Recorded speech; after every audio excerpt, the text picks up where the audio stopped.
Welcome to photosNtravel, a show that introduces you to fascinating places around the world. Please welcome our host and tour guide, Jonathan Van Bilsen. Hello and welcome to this episode of photosNtravel, where we bring the world to your doorstep. Today we're visiting two of the most exciting cities in the largest country in the world, Russia. We'll start with our visit in Moscow and then take a train journey to St. Petersburg, two extremely different cities. We'll stop at a few smaller towns and explore the culture and history of this amazing country. We'll be right back after these messages. PP Print is excited to offer Port Perry wearables, featuring two great designs. Show your Skugog pride with apparel and headwear. We have you covered. PP Print, more than just print. Not all Canadians have the time nor desire to manage their finances, and often that responsibility is up to financial professionals. Our goal is to help Canadian families achieve a happy and successful financial future. Visit us, the McClellan Financial Group of Asante Capital Management.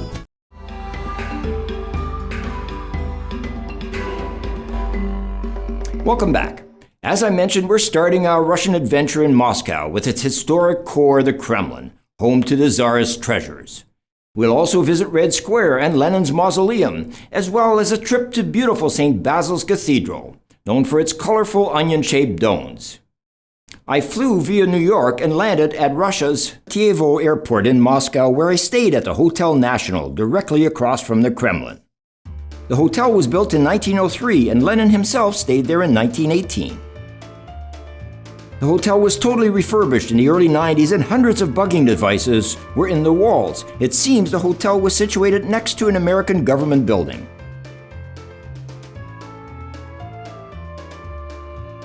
Across the street from the Hotel National are the Alexander Gardens, named after Tsar Alexander I. Alexander was responsible for the restoration of Moscow after Napoleonic Wars in the early 1800s. A huge shopping complex was constructed next to the gardens in 1996. Touring Moscow, I saw the famed TV tower, which caught fire in the late 1990s but was quickly rebuilt.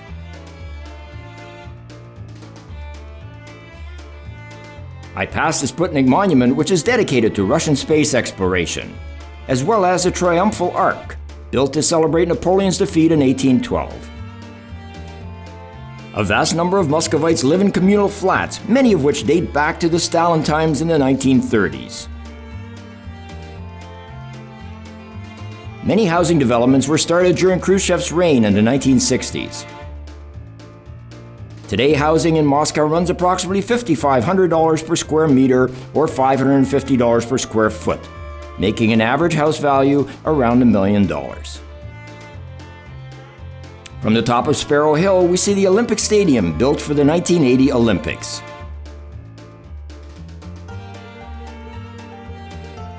This skyscraper, part of the University of Moscow, is one of 7 similar buildings known affectionately as wedding cakes. They were constructed in the 1940s and 50s and placed at key points throughout the city. There are many old churches, such as the Cathedral of Christ the Savior with its golden domes.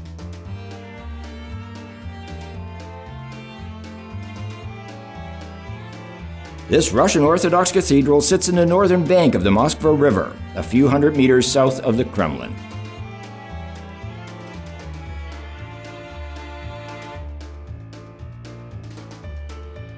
This is the Bolshoi Theater, which of course is home to the Bolshoi Ballet, probably the most famous ballet in the world.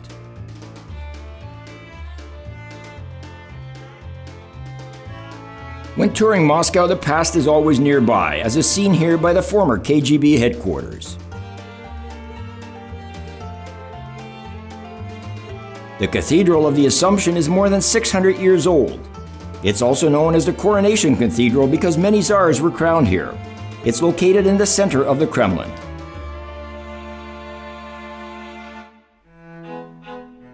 I stopped at Swan Lake, known for Tchaikovsky's famous ballet.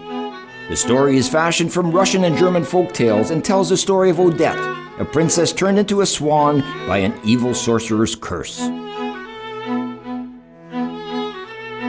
This is famous Red Square, which dates back to Ivan III's reign in the 1400s.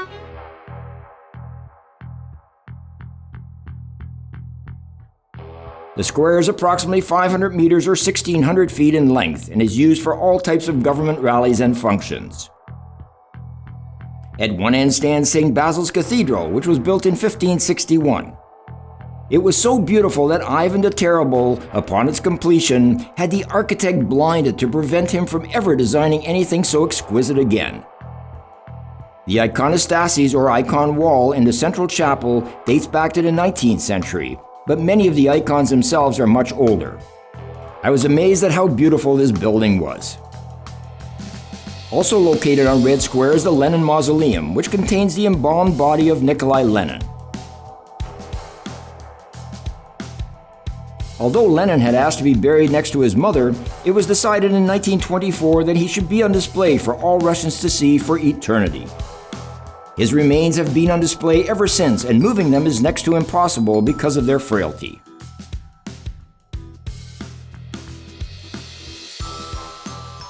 Originally built in 1535, the Resurrection Gate and adjoining chapel were demolished in 1931. This was done to let heavy military vehicles drive through Red Square during military parades. Both structures were completely rebuilt in 1994. The Kazan Cathedral was built in the 1990s as an exact replica of the original building. On one side of Red Square is the Gum department store, a shopping mecca for upscale purchases. Commissioned by Catherine II in the 1890s, the building, constructed as a trading center, was turned into a shopping mall in the early 1990s. The Moscow Circus has been in existence for quite some time. It's currently owned by an Australian company which has distanced itself from Russia as a result of the war in Ukraine. The circus has greatly changed from its heyday in the 20th century and leans more towards acrobats, jugglers, and clowns instead of wild animals.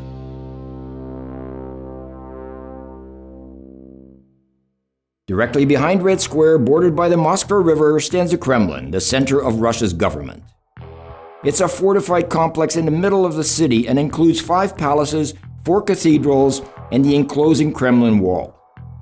In addition, within this complex is the Grand Kremlin Palace, which was formerly the Tsars' Moscow residence. The complex now serves as the official residence of the President of the Russian Federation, as well as a museum with almost 3 million visitors annually. Museum, or State Armory, houses some of Russia's greatest treasures, including rare icons and Fabergé eggs, as well as paintings of Catherine the Great. As I was leaving the Kremlin, guards came out of nowhere and halted traffic. It seems President Putin and his motorcade decided to drive by at that very moment. Kremlin is a Russian word meaning center of the city, and most towns have their very own Kremlins. As I mentioned before, there are several churches within the grounds of the Kremlin. The largest is the Cathedral of the Assumption, which was built in the 14th century. The south entrance is decorated in frescoes and was used for royal processions. The doors were brought to Moscow from Suzdal in 1401.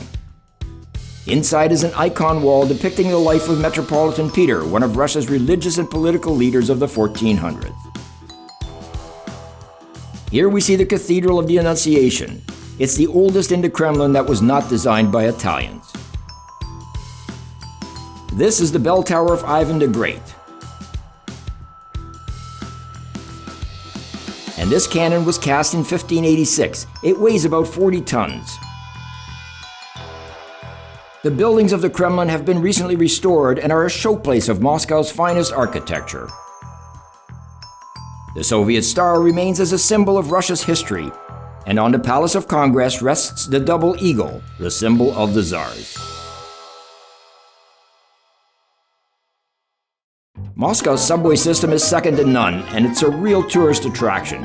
Each station is designed into a style of its own, with beautiful arches and intricate artistic flair.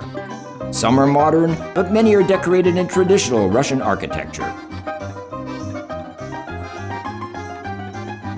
There are more than 260 stations connecting 400 kilometers or 250 miles of track. The metro system of Moscow carries between 6 and 8 million passengers a day. That's more than New York and London combined. This area is known as Arbat Square, and it's a chaotic mess of kiosks and pedestrian traffic. Underground is a society all to its own. Anything from rock concerts to people selling kittens and puppies can be found there.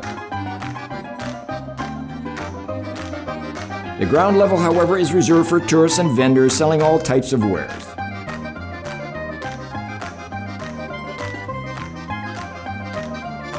Beautiful statues decorate Arbat Street and makes it an enjoyable area to stroll around. I left Moscow and headed to Vladimir, about 150 kilometers or 100 miles to the northeast. The city of 360,000 was built in the 11th century by Prince Vladimir. I drove through the Old Gate, the main entrance into the city, which dates back to 1164. Vladimir was the capital of the Principality of Vladimir Suzdal in the 12th and 13th century. This is the Cathedral of St. Dimitri, built in 1194. It is constructed of white limestone, and it's covered with more than 1,000 bas-reliefs. The most famous building in Vladimir is the Cathedral of the Assumption. It was originally decorated with gold, silver, precious gems, and Majorca tiles. Craftsmen came from all over Russia, Poland, and the Roman Empire to contribute to what was then the tallest building in Russia. The coronation of many of Russia's princes took place here. Vladimir became an important trading center, but today it looks like any other industrial center of the Soviet era.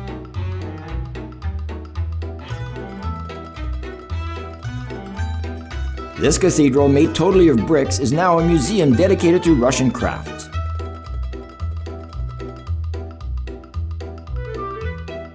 I continued to the Russian city of Suzdal, stopping at a wooden museum. Suzdal is a town northeast of Moscow and is part of the Golden Ring cluster of ancient towns. The Suzdal Kremlin is a centuries-old fortress. Within its ramparts, the Cathedral of the Nativity has gold-starred domes and 13th century frescoes. The Archbishop's chamber has striking 15th century icons. From Suzdal, I continued my trek to Sergiev Posad, a city northeast of Moscow. It is also part of the Golden Ring cluster of ancient towns and is known for the 14th century Trinity Lavra St. Sergius Monastery complex. The complex descent of the Holy Spirit upon the Apostles, also known as the Assumption, has blue and gold onion domes and interior frescoes. The Trinity Cathedral houses the tomb of St. Sergius. Bells ring from a towering blue and white belfry founded in 1349. This monastery has made the area one of Russia's most important religious centers. The monastery was closed by the communists in 1919, but it was reopened in 1946 when it became the headquarters for the Russian Orthodox Church. This is the chapel over the well, where the water is considered holy by worshippers and said to contain healing powers. I had an opportunity to stroll around the area outside of the monastery and see some interesting sights, including this monument to Lenin. It's time to move on and head back to Moscow on the train station for my overnight journey to the northern city of St. Petersburg. Moscow is an exciting city, and just being there reminds one of the power of Russia, especially during the Soviet era. The small towns I was able to visit gave me an idea of rural life, which for the most part has gone unchanged. I'm excited to see the history of the Tsarist era in St. Petersburg, which we'll visit right after these messages. At Voss, your independent grocer, it's all about hometown living and shopping. Owned and operated by Terry and Christine Voss, their newly renovated Port Perry store carries many local items to support our town and its residents. Pet Value has a fleet of services to help you and your pets live their very best lives. Visit Pet Value in Port Perry and discover a world of expertise, friendly staff, and everything you need for your pets. Pet Value, your pet, your store.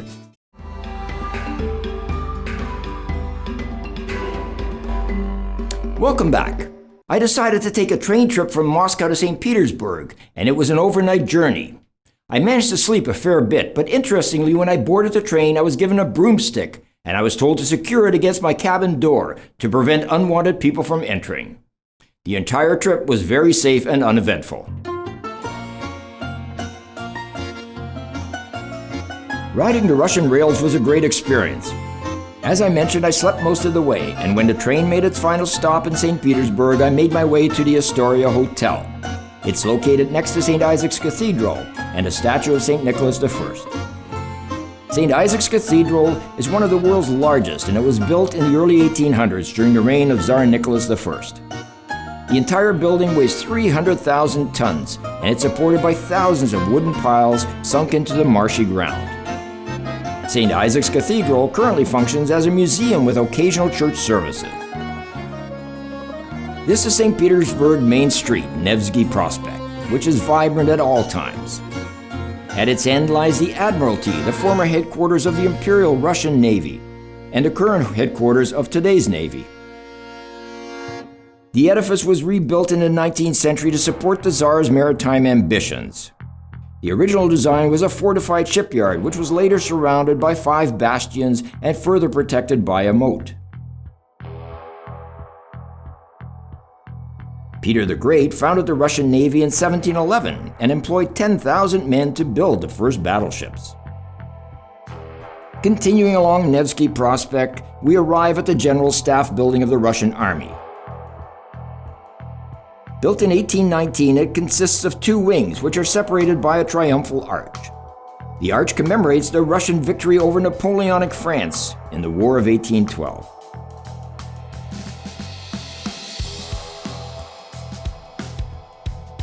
Until the capital was transferred to Moscow in 1918, the building served as the headquarters of the General Staff, which occupied the western wing.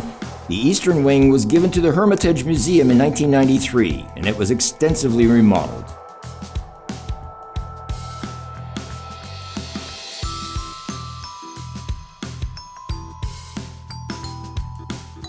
Making our way along St. Petersburg's most famous street, we pass the Literary Cafe, well known for its association with Alexander Pushkin, who was Russia's greatest poet.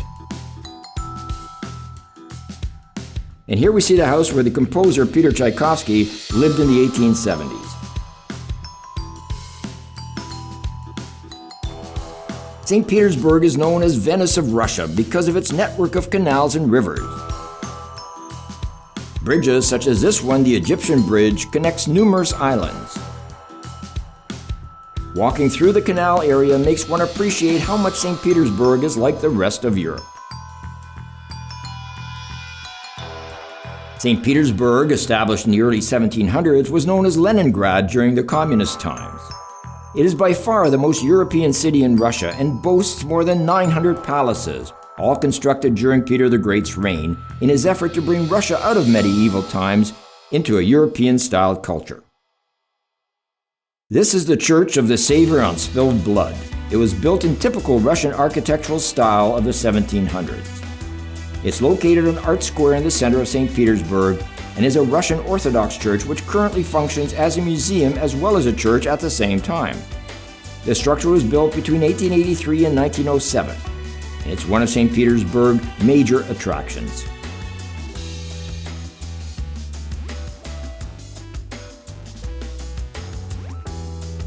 Monuments are common in St. Petersburg, including this one of poet Alexander Pushkin.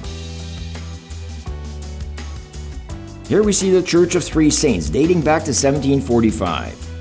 In 1991, the building, protected by the state as a monument of architecture, was transferred to the parish of St. Andrew's Cathedral. Restoration of the temple was conducted through donations by parishioners, and worship services were resumed in 1999.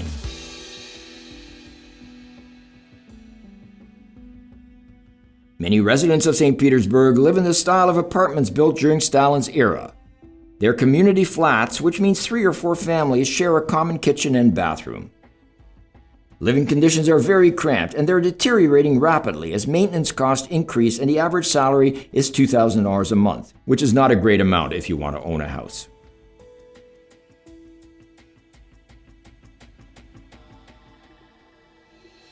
The vast majority of Russia's prisons are in fact penal colonies, where inmates are housed in barracks instead of cells, and they're often put to work. Here we see one such prison. More than 800 of these facilities existed across Russia as late as 2019. This is the famous Chesma Church, which is lovingly known as the Wedding Cake Church because of its colorful design. Here we see the National Library of Russia, located in St. Petersburg. It's the first of 3 national public libraries in the country and is currently ranked among the world's major libraries. It has the second biggest book collection in the Russian Federation.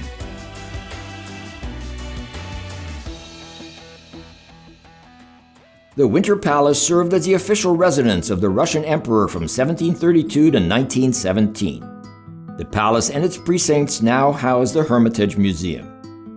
The storming of the palace in 1917, as depicted in Soviet art, became an iconic symbol of the Russian Revolution. The palace was always off limits to the common people, however the Tsars decided to open it up for everyone to admire and appreciate the beautiful art found within. Unfortunately, this had a negative effect, as people soon realized the opulence that existed while they were starving. This eventually led to the 1905 Bloody Sunday Massacre, which occurred when demonstrators marched toward the Winter Palace. By this time, the imperial family had chosen to live elsewhere in a much more secluded residence. Following the February Revolution of 1917, the palace operated for a short time as the seat of the Russian Provisional Government. Later that same year, a detachment of Red Guard soldiers and sailors stormed the palace, which became a defining moment in the birth of the Soviet state. Without a doubt, one of the finest museums in the world is the Hermitage, a series of 6 buildings, one of which is the Winter Palace. Its collections, of which only a small part is on permanent display, comprise over 3 million items. I wandered around in awe, staring at Da Vinci, Van Gogh, and Rubens originals. It's said if you spend 3 minutes at each exhibit, it'll take you just over a year to see the entire collection. This is beautiful St. Nicholas Naval Cathedral, built in 1762. It's a major Baroque Orthodox cathedral in the western part of central St. Petersburg and has always been closely associated with the Russian Navy, serving as its main shrine until the Russian Revolution in 1917. All the churches in Russia were turned into museums during communist times, as demolition was way too expensive. St. Petersburg is situated where the Volga River flows into the Gulf of Finland. It was a strategic location which would give the Russian Navy an advantage over aggressors, and also an easy link to Western Europe. The history surrounding the Revolution of 1917 was amazing and very prominent throughout St. Petersburg. Here we see a ship called the Aurora. It provided a cannon fire signal which began the Revolution of 1917. Russia had undergone rigid economic reforms in the 1990s, which has created a massive gap between rich and poor. Many have taken advantage of opportunities, but an equal amount cry for a return to communism when everything was supplied at no charge. Here we see a statue dedicated to Nicholas I. This famous monument on St. Isaac's Square in front of the cathedral was unveiled in July 7th in 1859, and the 6-meter statue was considered a technical wonder at the time of its creation.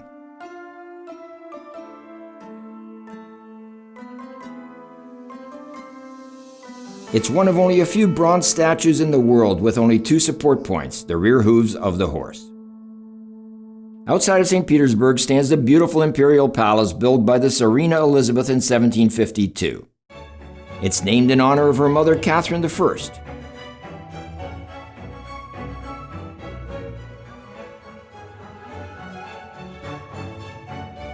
During its heyday, the gold leaf exterior of the palace was replaced every 2 years at tremendous cost. Another historic site in St. Petersburg is the Yusupov Palace, owned at the time by the 3rd richest family in all of Russia. Now shrouded in infamy, the palace was the site of the brutal murder of the Russian monk Rasputin in 1916. Young Felix Yusupov poisoned, then shot Rasputin as a favor to the Russian people, for everyone thought the monk held evil powers over the royal family. In actual fact, Rasputin was helping the Tsar's youngest son combat the disease of hemophilia, an illness most Russians were unaware that he had. Built in 1703 on the orders of Peter the Great is the Peter and Paul Fortress, built to defend St. Petersburg against Swedish invasions and served as a Russian prison for nearly 200 years, up until the 1920s. The spiral of the Peter and Paul Cathedral makes it the tallest church in St. Petersburg. Many of Russia's Tsars are buried here, including the family of Nicholas II, the last Tsar of the country. Their tomb was moved here in 1998. The beautiful cathedral with its marble columns and gold decorations is a wonderful setting for the final resting place of the Russian Tsars. My last stop in St. Petersburg area was the spectacular Peterhof Palace, the summer estate of the Tsars, built in 1714. It was fashioned after the Versailles Palace in Paris. Peter the Great employed over 5,000 laborers who worked for 9 years constructing this beautiful estate. Again, as in other Russian palaces, no expense was spared in the construction of Peterhof. The main fountains, or Grand Cascade as they became known, is a sequence of 37 bronze sculptures, 64 fountains, and 132 water jets, all using only the force of gravity to propel them. The water from the fountains flow down into the Gulf of Finland at the base of the gardens. Peter the Great, in his mischievous way, built this special fountain which would only spray water when certain stones were stepped on, giving his guests a watery fright. From St. Petersburg, I flew back to Moscow to end my Russian adventure. Russia, steeped in history, was a fantastic place to visit, and I'd recommend it to anyone once things settled down. For Photos and Travel, I'm Jonathan Van Bilsen. It's been my pleasure to be your tour guide today, and I look forward to our next adventure.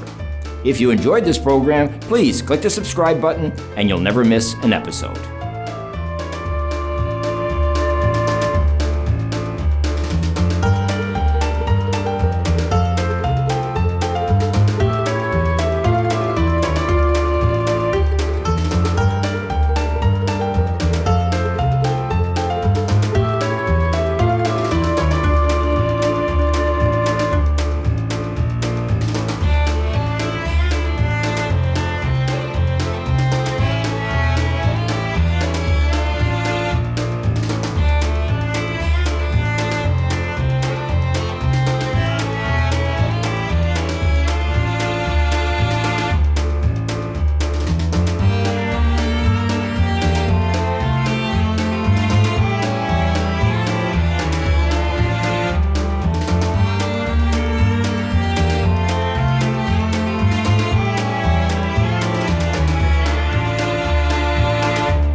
Want to know what's happening in Skugog?